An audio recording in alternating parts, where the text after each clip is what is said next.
ಕಪ್ಪು ಹಣ ಅರ್ಥಾತ್ black money ಕುಳಗಳಿಗೆ IT shock. ವಿದೇಶದಲ್ಲಿದ್ದ 14,601 ಕೋಟಿ ರೂಪಾಯಿ ಪತ್ತೆಯಾಗಿದೆ.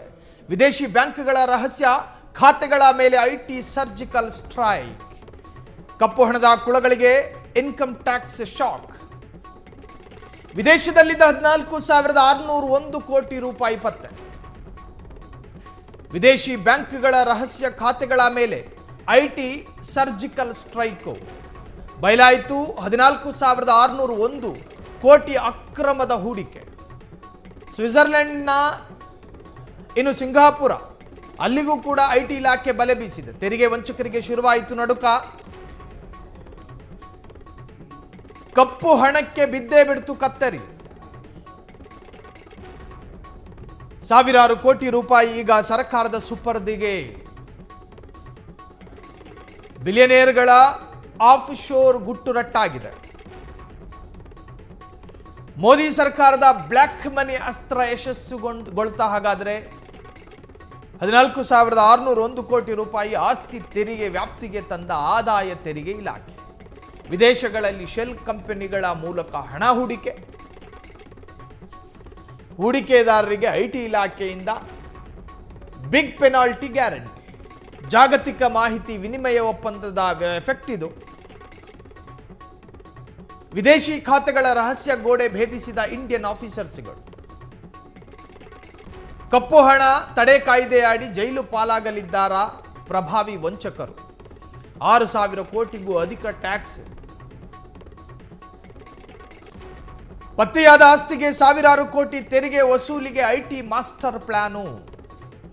ಕಪ್ಪು ಹಣದ ಕುಳಗಳಿಗೆ ಐಟಿ ಶಾಕು. ಭಾರತದ ಅತಿ ಶ್ರೀಮಂತ ಪ್ರಭಾವಿಗಳ ಕಪ್ಪು ಹಣಗಳು ಸ್ವಿಸ್ ಬ್ಯಾಂಕ್ನಲ್ಲಿ, ಬೇರೆ ಬೇರೆ ದೇಶದ ಬೇರೆ ಬೇರೆ ಬ್ಯಾಂಕ್ಗಳಲ್ಲಿ ಅಥವಾ ನಮ್ಮ ದೇಶದಲ್ಲಿ ಬೇನಾಮಿಯಾಗಿ ಕೊಳಿತಾ ಇದೆ. ಅದನ್ನ ಒಂದು ದಿನ ಭಾರತದ ಇಡೀ ಪ್ರಜೆಗಳಿಗೆ ಹಂಚಬೇಕು ಅಂತ ಹೇಳಿ ಏನಾದರೂ ಸರ್ಕಾರ ನಿರ್ಧಾರ ಮಾಡಿದ್ರೆ ಈ 140 ಕೋಟಿ ಜನರನ್ನು ಸಾಲಾಗ ನಿಲ್ಲಿಸ್ಬಿಟ್ಟು ಒಬ್ಬೊಬ್ಬರಿಗೂ ಕಂತೆ ದುಡ್ಡು ಕೊಡ್ಬೋದು. ಆದರೆ ಮನಸ್ಸು ಮಾಡಬೇಕಲ್ಲ. ಅಮಾವಾಸ್ಯೆಗೊಂದು ಹುಣ್ಣಿಮೆಗೊಂದು ರೇಡ್ ಮಾಡಿ ಕಪ್ಪು ಹಣ ಇಟ್ಟವನೇ ಅಂತೇಳಿ ಒಂದಷ್ಟು ಪ್ರಚಾರ ಸಿಕ್ಕಿದ್ರೆ ಸಾಲದು.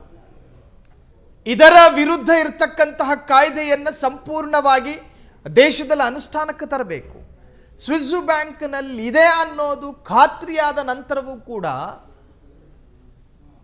ಅದನ್ನು ತರುವಂತಹ ಪ್ರಯತ್ನಗಳು ನಮ್ಮ ದೇಶದಲ್ಲಿ ಆಗ್ತಾ ಇಲ್ಲ. ಅದನ್ನು ಪ್ರಶ್ನೆ ಮಾಡುವಂತಹ ನಾಗರಿಕರ ನಾಲಿಗೆಗೆ ಬೀಗ ಹಾಕಲಾಗಿರುತ್ತೆ. ಇನ್ನಿದು ಮೋದಿ ಸರ್ಕಾರದ ಬ್ಲ್ಯಾಕ್ ಮನಿ ಅಸ್ತ್ರ ಹಾಗಾದರೆ ಯಶಸ್ಸಾಯಿತು. ಪರಿಪೂರ್ಣವಾಗಿ ಯಶಸ್ಸಾಗಬೇಕಲ್ಲ. 14,601 ಕೋಟಿ ರೂಪಾಯಿ ಆಸ್ತಿ ತೆರಿಗೆ ವ್ಯಾಪ್ತಿಗೆ ತಂದ ಆದಾಯ ನೋಡಿ. ಈ ದೇಶದ ಬಡವರ್ಗ ಮತ್ತು ಮಧ್ಯಮ ವರ್ಗ ತಾನು ಕಮಾಯಿ ಮಾಡಿರುವ, ತಾನು ಸಂಪಾದನೆ ಮಾಡಿರುವ ಹಣಕ್ಕೆ ಸರಿಯಾಗಿ ಟ್ಯಾಕ್ಸ್ ಕಟ್ಟುತ್ತೆ ಇಲ್ಲಿನ ಬಡವರ್ಗ ಮತ್ತು ಮಧ್ಯಮ ವರ್ಗ. ಆದರೆ ಈ ಶ್ರೀಮಂತ ವರ್ಗ ಆಧುನಿಕ ಸೋಮಾರಿತನಕ್ಕೆ ಬಿದ್ದು, ಆಧುನಿಕ ಮೋಹಕ್ಕೆ ಬಿದ್ದು, ತಾನು ಗಳಿಸಿದ್ದಕ್ಕಿಂತಲೂ 10ರಷ್ಟು ಉಳಿಸ್ಬೇಕು ಅನ್ನೋ ಚಟ ಅಲ್ವಾ ಇದು. 10 ರೂಪಾಯಿ ದುಡ್ಕೊಂಡು 7 ರೂಪಾಯಿ ಹಿಡ್ಕೊಂಡು ಅಟ್ಲೀಸ್ಟ್ 3 ರೂಪಾಯಿ ಆದರೂ ಕೊಡು ಸರ್ಕಾರಕ್ಕೆ. ಕೊಡಲ್ಲ.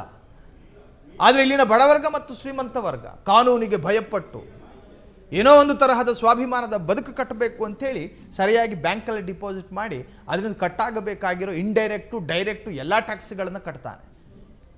ಆದರೆ ಶ್ರೀಮಂತ ಕುಳಗಳ ಪರಿಸ್ಥಿತಿ ನೋಡಿ. ಈ ಕೋಟ್ಯಾಂತರ ರೂಪಾಯಿಯನ್ನು ಸ್ವಿಸ್ ಬ್ಯಾಂಕ್ಗಳಲ್ಲಿ ಅಥವಾ ತಮಗೆ ಅನುಕೂಲ ಆಗುವಂಥ ಬ್ಯಾಂಕ್ಗಳಲ್ಲಿಟ್ಟು ಮರೆಮಾಚುವಂತಹ ಪ್ರಯತ್ನ. ಇದರಿಂದ ನಷ್ಟಕ್ಕೊಳಗಾಗೋದು ಯಾವುದು? ನಮ್ಮ ಭಾರತದ ಬೊಕ್ಕಸ, ಭಾರತದ ಖಜಾನೆ. ನಮ್ಮ ಭಾರತದ ತಿಜೋರಿ ತುಂಬದೇ ಇದ್ದರೆ ಭಾರತ ಅಭಿವೃದ್ಧಿ ಆಗೋದು ಯಾವಾಗ? ಭಾರತದಲ್ಲಿ ಇನ್ನೂ ನಿರುದ್ಯೋಗ ಸಮಸ್ಯೆ ಕಾಲು ಮುರ್ಕೊಂಡು ಬಿದ್ದಿದ್ದಾವೆ. ಭಾರತದಲ್ಲಿ ಇನ್ನೂ ಬಡತನ ಅನ್ನೋದು ತಾಂಡವಾಡ್ತಾ ಇದೆ. ಇವೆಲ್ಲವೂ ನಿವಾರಣೆ ಆಗಬೇಕು ಅಂದರೆ ಕೊಡುವವರು ನೆಟ್ಟು ಕೊಡಬೇಕು, ಟ್ಯಾಕ್ಸ್ಗಳನ್ನು ಕಟ್ಟಬೇಕು. ಕಟ್ಟದೇ ಇದ್ದರೆ ಭಾರತ ಈಗಲೂ ಹಾಗೆ ಮುಂದೆಯೂ ಹಾಗೆ ಉಳಿಯಲಿದೆ ಅನ್ನೋದು ಕೆಲ ವಿಶ್ಲೇಷಕರ ಅಭಿಪ್ರಾಯ. ಕ್ಷಣ ಕ್ಷಣದ ಸುದ್ದಿಗಳಿಗಾಗಿ ಫ್ರೀಡಂ ಟಿವಿ ಸಬ್ಸ್ಕ್ರೈಬ್ ಮಾಡಿ, ಲೈಕ್ ಮಾಡಿ ಹಾಗೂ ಫಾಲೋ ಮಾಡಿ. ಹೊಸ ಸುದ್ದಿಗಳ ನೋಟಿಫಿಕೇಶನ್ಗಾಗಿ ಬೆಲ್ ಐಕಾನ್ ಮೇಲೆ ಕ್ಲಿಕ್ ಮಾಡಿ.